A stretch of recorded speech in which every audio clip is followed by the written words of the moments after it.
Plan inaendelea. Iko kwa mpango.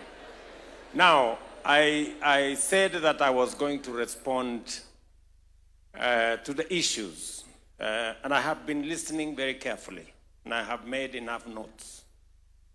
And I began listening ever since we agreed to have this meeting.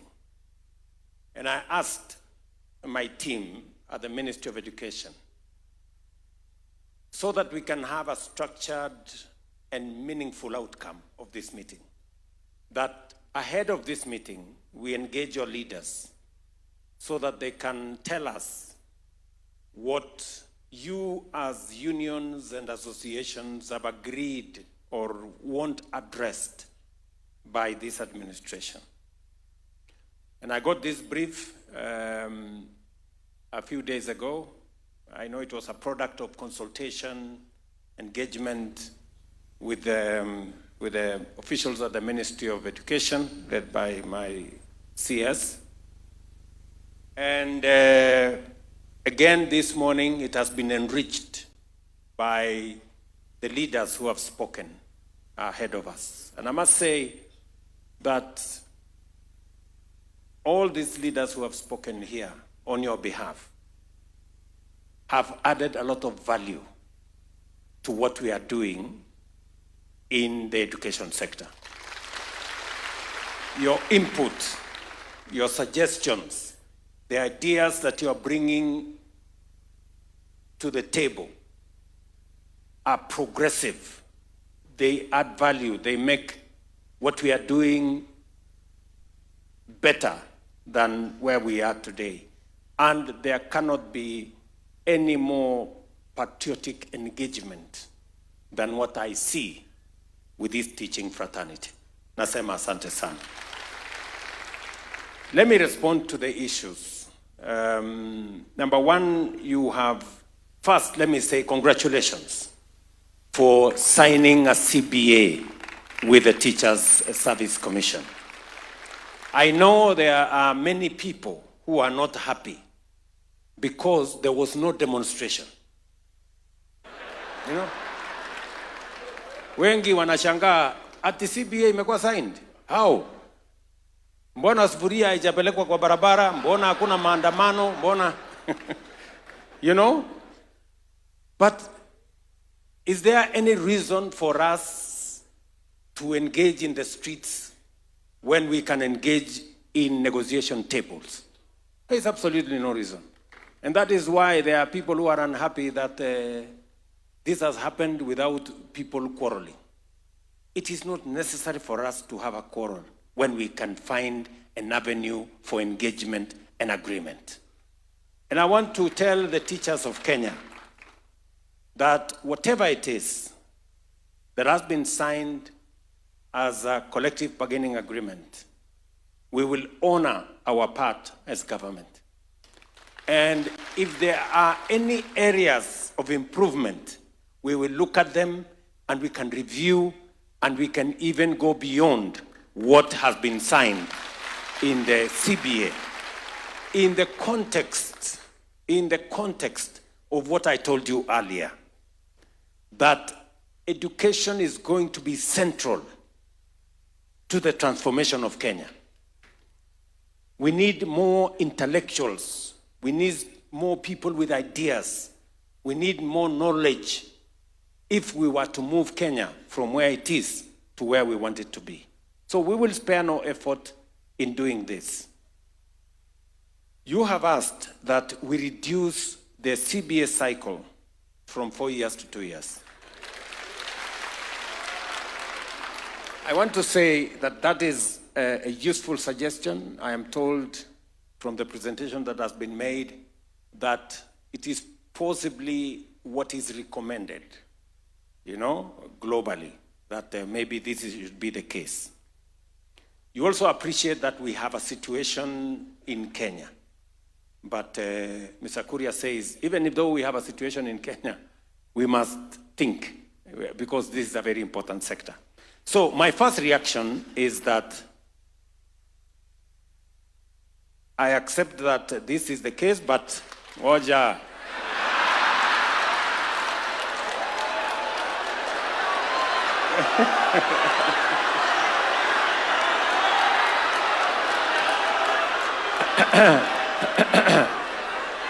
nyinyi mnataka kunichochea niseme maneno alafu. So first, we have the CBA that we have signed. But my instructions to the team here is that the next time we are engaging, first, I accept that we need to reduce it. First, I agree that we need to reduce. Now, I want to leave it to the teams to go and sit down. Do we reduce it from 4 to 3 or to 2?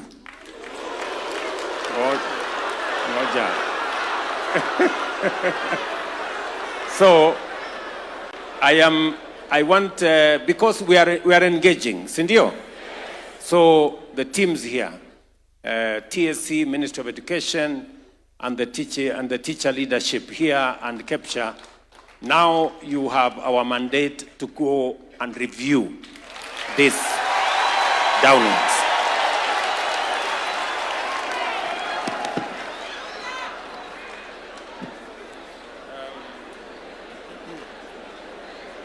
Number 2, on capitation. All the good people who have spoken here on your behalf have spoken to the matter of capitation. And there are 3 issues, actually 4, that I see here on capitation. Number 1, you want the 50-30-20 to be respected because there is a problem. Sometimes there is delay. Most times there is delay. Let me put it that way. So I'm instructing the Ministry of Education to sit down with the Ministry of Finance. When I try to ask them what is the issue, they told me that because our financial year is June to June, and the education here is January to December, there is a bit of a disconnect. So we need to align. And now I am telling the Ministry of Education to sit down with the Ministry of Finance so that we can align this, so that we attain. And to give us a report by December so that we can begin the new year with better arrangement. Number 2, on this capitation. Our primary school section, both union and association, have said it correctly. At the moment, we are not meeting the 2,238 per student.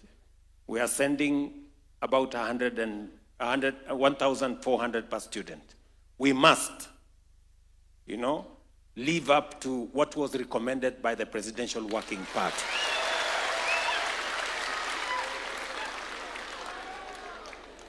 Same thing with our secondary schools. At the moment, we are at 17,000 out of the expected 22,000. And Kuria here has said it very ably. I agree with you that we must get it to where we want it, where it is recommended to be. Now, let me say this, that whatever the gap is, we have a gap of almost 800 in primary school and a gap of about 5,000 in secondary schools. Sindio? So what we will do, the next financial year, we will reduce that gap by half and close the gap in the following financial year.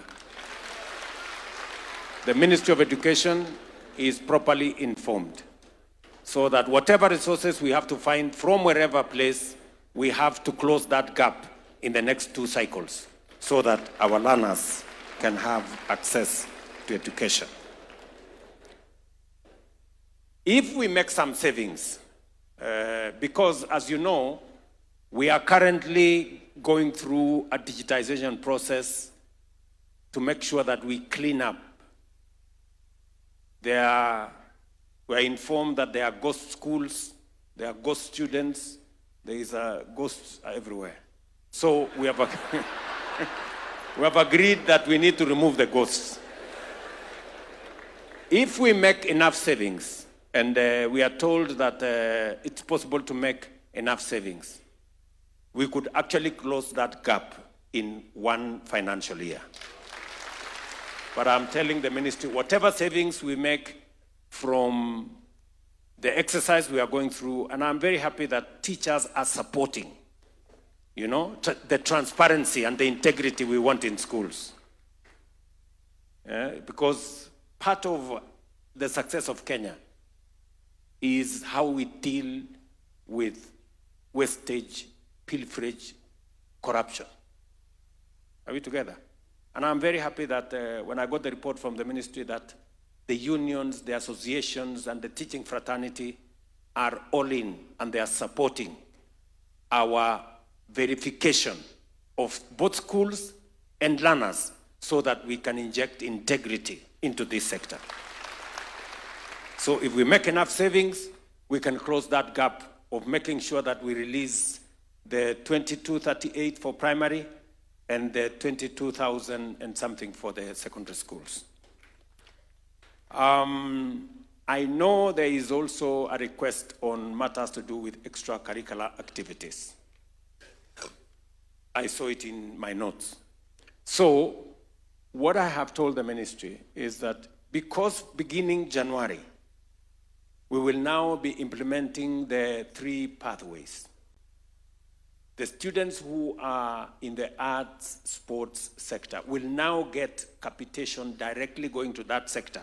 Not as an extracurricular activity, no, but as a proper capitation for those sectors.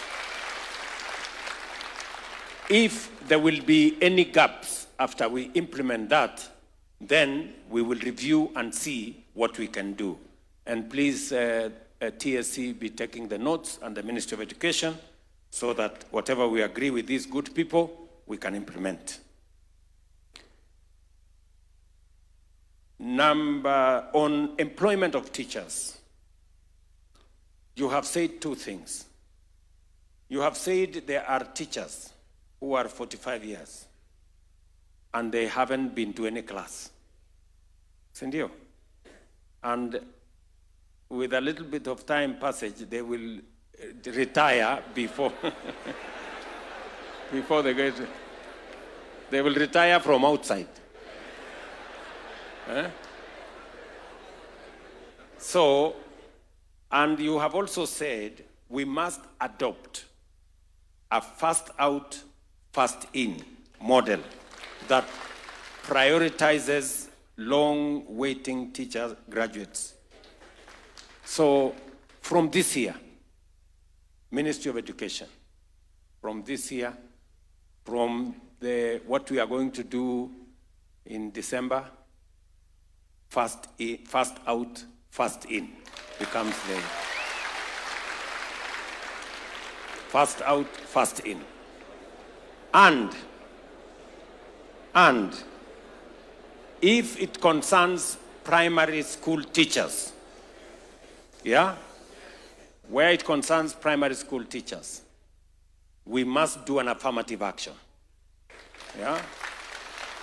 And therefore, I want the ministry, the unions, and the association to sit down and give me, I want to know how many teachers are in this category where they are threatening to grow old before, and give me the financial implication, yeah? So that I can have a proper response for you.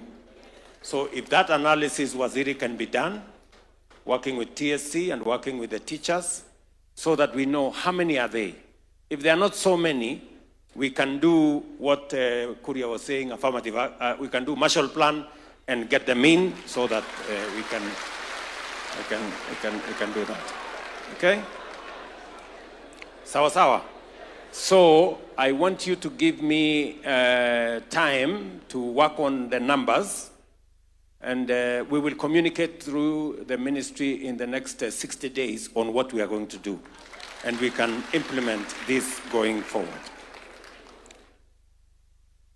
Career progression, teachers promotion.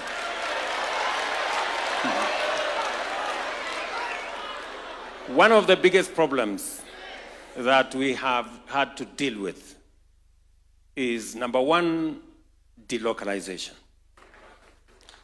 I think we have solved delocalization significantly. There is still remaining a small corner. Sindio? So, and number two, we have had teachers stagnating. In fact, stagnating in one job group for 10, 15 years, 20. Sindio? When this was brought to my attention, for the first time, we provided money specifically for teacher promotion so that we can create that pathway. We provided 1 billion shillings in 2023-24, 1 billion shillings 24-25, 1 billion shillings 25-26. And as a result, as was said by the teachers here, we are promoting an average of 25,000 teachers. Now, for the last so many years, there was a time we promoted almost 38,000 or almost 40,000. I have the statistics from TSC. So far, we have promoted in the last 3 years, teachers have moved up the ladder. 151,000 teachers have moved up at least one ladder. Correct? But you're saying we have 400,000 teachers, almost 500.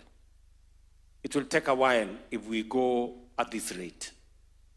So my suggestion is that we will double the resources available for teacher promotion.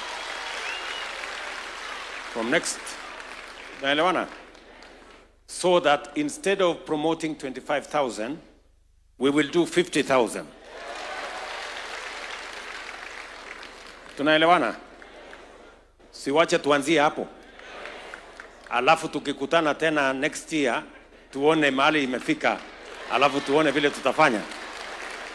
So my instructions to the ministry is that we double the money. We have been providing 1 billion shillings. We should provide 2 billion shillings and whatever is required so that the teachers, so that at least we can promote 50,000 teachers every year and move them up the ladder.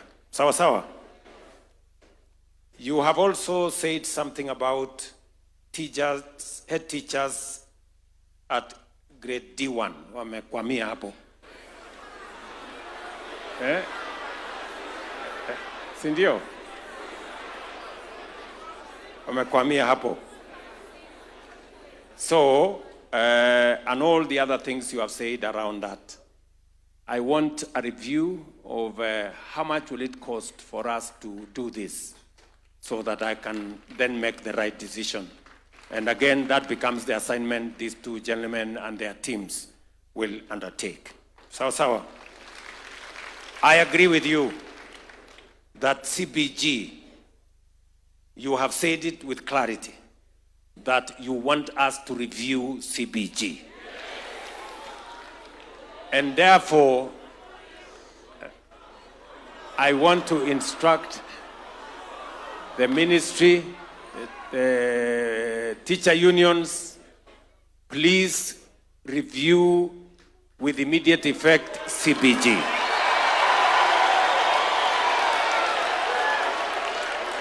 And provide a guidelines for us, sindio, so that we eliminate any remaining vestiges of teacher delocalization.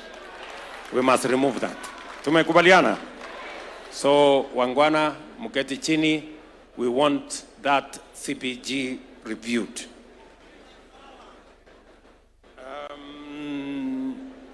Also, you have mentioned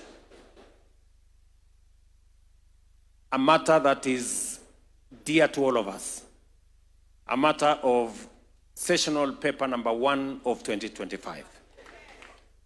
In it is all the review of all the laws that would bring up to speed all the agreements and the reforms that we have agreed upon and that were championed by the Presidential Working Party. Somebody has asked here, ilipotelea wapi?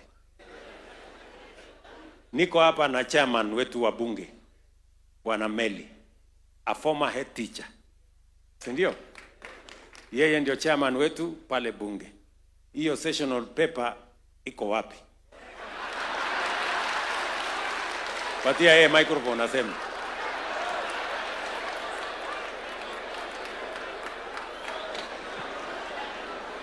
Thank you, Your Excellency. The sessional paper is a product from the cabinet and it will be transmitted to Parliament. So we are waiting.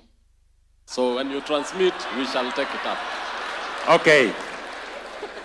Can Waziri confirm where it is? Yes, sir. Thank you, Your Excellency. As you correctly said, the sessional paper is a product of the 13 bills that are undergoing processing through the AG and ourselves and Treasury.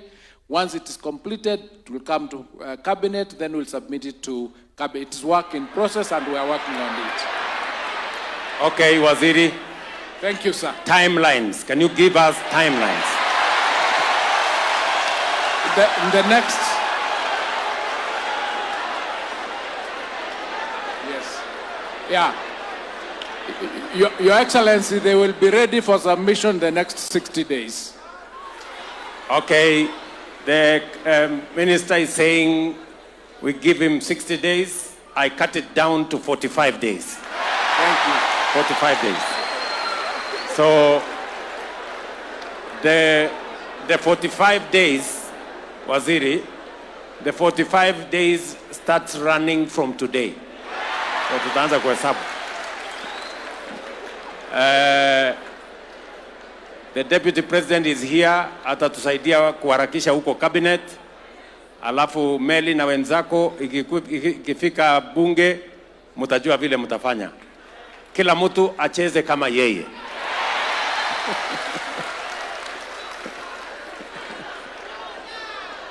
Kama namna gani?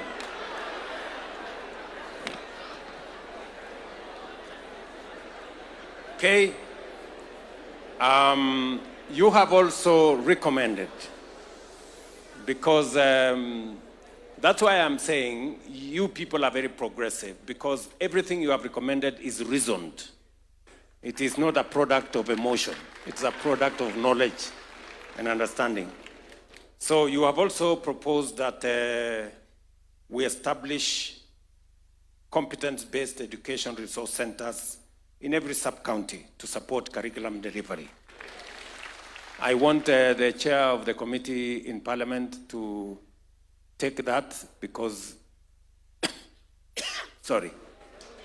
because we have resources in CDF and we want to agree on how CDF is going to assist. I'm going to work with the committee of Parliament so that we can use CDF resources to deliver on these resource centers, because we understand the importance. So you can take it that we have agreed that we will provide this. And unless Meli is of a contrary opinion. But yeah, microphone atuambie kama ni sawa. Excellency, CDF does 80% in education. And we'll just include it and we'll run it as part and parcel of the education programs you are doing. Very good. You know, when Meli and his team asked me that they wanted to be part of this meeting, I'm sure he didn't know that he was going to be part.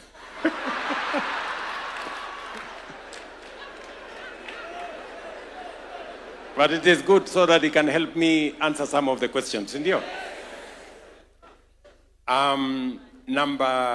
other issue is the medical cover. I can see although you have said, yeah, I've seen that you have, the request is you want us to continue the medical cover the way it is.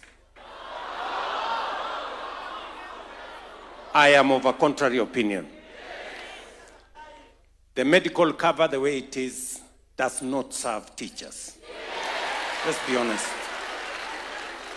Let us be honest. And I will give you statistics, right? I want to give you statistics. Mnanisikia? Because I have asked the ministry to work with professionals to tell us and to compare the teachers' medical package, the civil servants' medical package, and also the market, what is available in the market. On outpatient,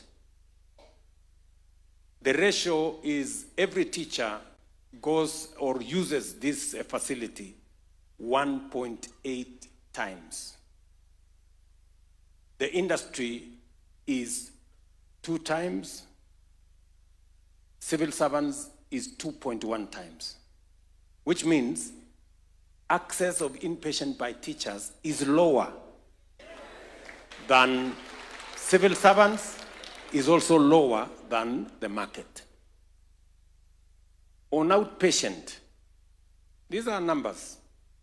On outpatient, access to inpatient, on inpatient, access under your medical cover is 7%. Access by industry, what is available in the industry, is 12%. And access by civil servants is 14%. Which means teachers access half the time. You know? Mnanielewa? Ukitaka kwenda hospitali unapatiwa story hii, imekuwa sijui nini,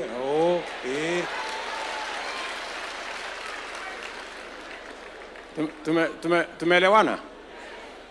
Tuko pamoja? No, I was actually wondering how you people could say, let us continue with this thing the way it is. Number 3, still data on your medical scheme. On average, it costs 117,000 what you're charged for inpatient, on average. On average, the industry average is 100,000. Civil servants is 98,000, meaning you pay more for every visit than what others pay. So really, good people, you know, we cannot continue with this medical cover the way it is. Mnakubali? And I must commend your leaders, because we have engaged them. We have shown them the data. We have shown them the information. We have shown them where the rest of civil servants and where the market is. All they told us is that, before we sign off, let us go and ask our members. Sindio? Sasa wacha niwasaidie. Hakuna haja ya kwenda kutafuta members ndio hawa.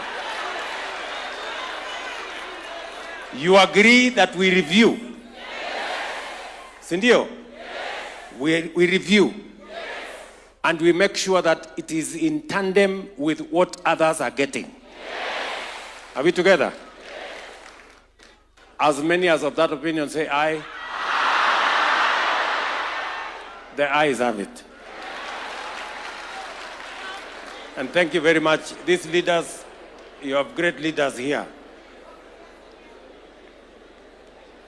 The other matter that you have asked is as members of the Kenyan society contributing to housing levy. Sindio? And let me just give you the numbers. Of the contributions that come to housing levy, teachers contribute 13%. Of the whole kitty, teachers contribute 900 million shillings every month. Sawa sawa? Is it every month or every year? Every month. Every month. Sawa sawa? And so, because you contribute 13%, sawa sawa, we have said that your request that 20% of the units, because of the job you are doing, you know, we don't want to say 13%. We have said instead of 13% being allocated to teachers, let us allocate 20% to teachers. So we have agreed to assign 20% to teachers, and the CS housing is here, the PS housing is here, and the desk is here. We are going to sign an MOU between our teachers and the ministry so that we can implement these 20% for teachers. Tumeshakubaliana? Students with special needs. Wametuambia ya kwamba, and I have been to many schools where our children with special needs learn. And I agree that teachers in that space, you know, require special attention. They do. They do. So the two issues they have raised here is that we need to consider, you know, the request they have made.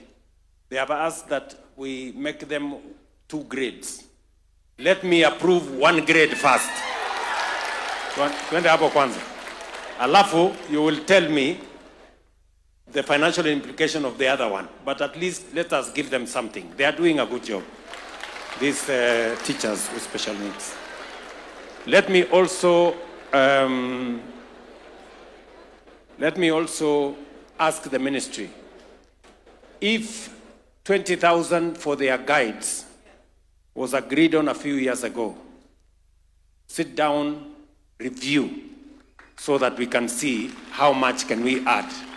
Instead of 20,000, how much does it go to within the resources that we can budget? On another matter, I think the final matter is you have asked that we fast track the full authorization of chemists to improve real-time data management, institutional planning, and tracking of education outcomes across all sectors. And that, I want the Ministry of Education to tell us. And anyway, they told me when I had a consultation with them yesterday, they said they are going to fast track the rollout of chemists so that we have correct data. Because you know very well, as the teachers here have said, we have schools in our register that says they have 1 student. How does a school exist with 1 student? Is that a school really? There must be something wrong. We also have schools, many schools, that have 25 students. How does a school operate with 25 students? And I agree that we said under the Presidential Working Party, we must have a minimum package for a school to operate. And so the ministry, after we have gone through the chemist process, we must then assess which are these schools that have so few students, and how are we going to have a minimum package? If the schools must continue to operate, then we must give them a minimum package for them to operate. And there must be reasons for that. You have recommended a Marshall Plan for the education sector, right? I want to ask you to be generous. Let us not have a Marshall Plan for education only. Let us have a Marshall Plan for Kenya. Sindio? Ile nimewaeleza mapema. You know? We can do it, good people. Just have faith. We can do it. Because if we believe in something, if we believe in our country, if we believe in our potential, it starts with us believing in ourselves. You know, doubt is the enemy of progress. And we must not be cowards. Unajua hata Biblia inasema watu waoga hawaendi mbinguni. Do you know that? Mwende musome Biblia. Cowards, they will not be in heaven. So we need to gather courage as a nation, believe in ourselves, drive our development, change our country, and take Kenya to the first world. Mnanielewa? So, walimu, I think we have significantly answered to the requests that you have forwarded to us. There are those we have said, yes, immediately they will be captured and we will action them. There are those that we have said we will engage further so that we can have a much more informed outcome. And I want to say I very, very, very sincerely thank you for responding to my invitation, for coming for this meeting,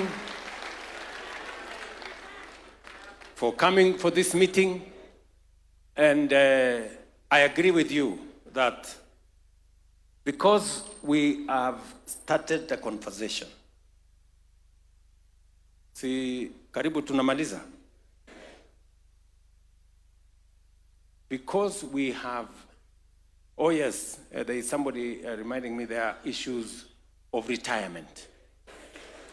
That it takes too long. There is something we are doing with that public servants superannuation fund. There is something we are doing there. But we have already straightened NSSF. When you retire, your NSSF benefits are ready within 10 days. That's what we have agreed. In fact, we're trying to work with NSSF so that your retirement benefits become ready in 1 day. That is where we are going. It used to be months. We brought it to weeks. Now it is 10 days.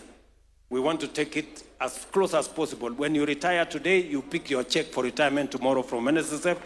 Wende nyumbani, wende usukume mambo yako. But I also want you to I want also to tell you the following. Mnanielewa? Because now under what we have reformed, the new reforms we have done in NSSF, you are no longer contributing 200 shillings. Now you're contributing 6%. And government is contributing 6% for you. When you retire, you will actually have a very good package. You will earn a monthly. Forget about ile pesa ya kuchukua lump sum alafu inaenda unaoa bibi mwingine unazama. Sasa you will have a proper package, retirement package.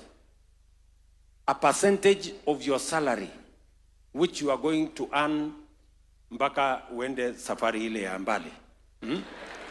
So that is going to change, and you will be informed how that is going to change.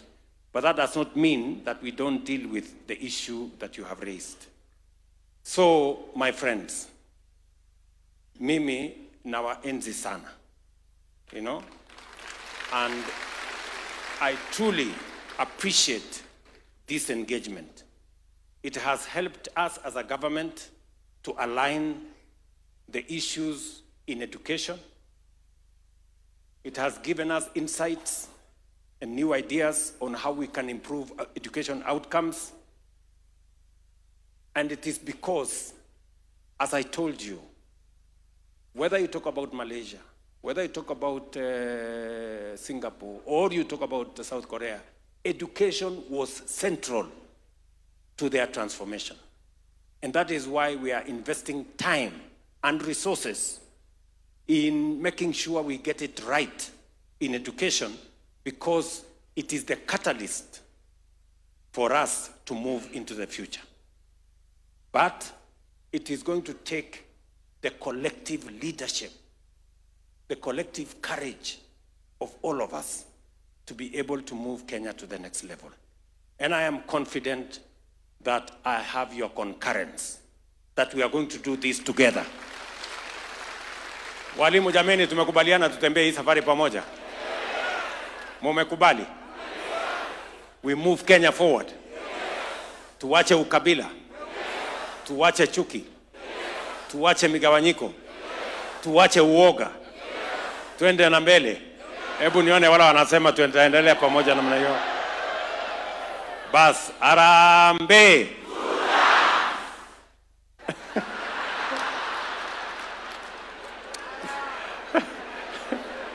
Harambee.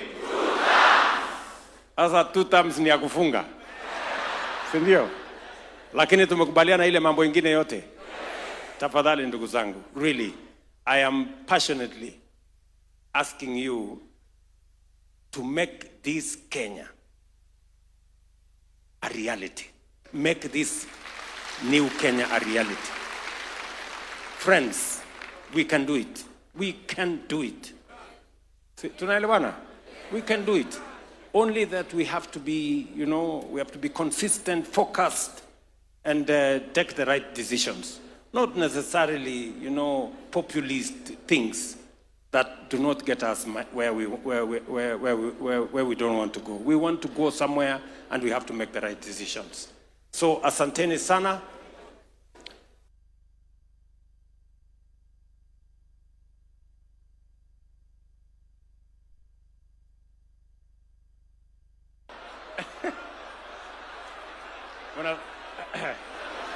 Unasema to postpone maswali to next meeting. Postpone maswali Lakini sasa niwaulize, si mumekuja?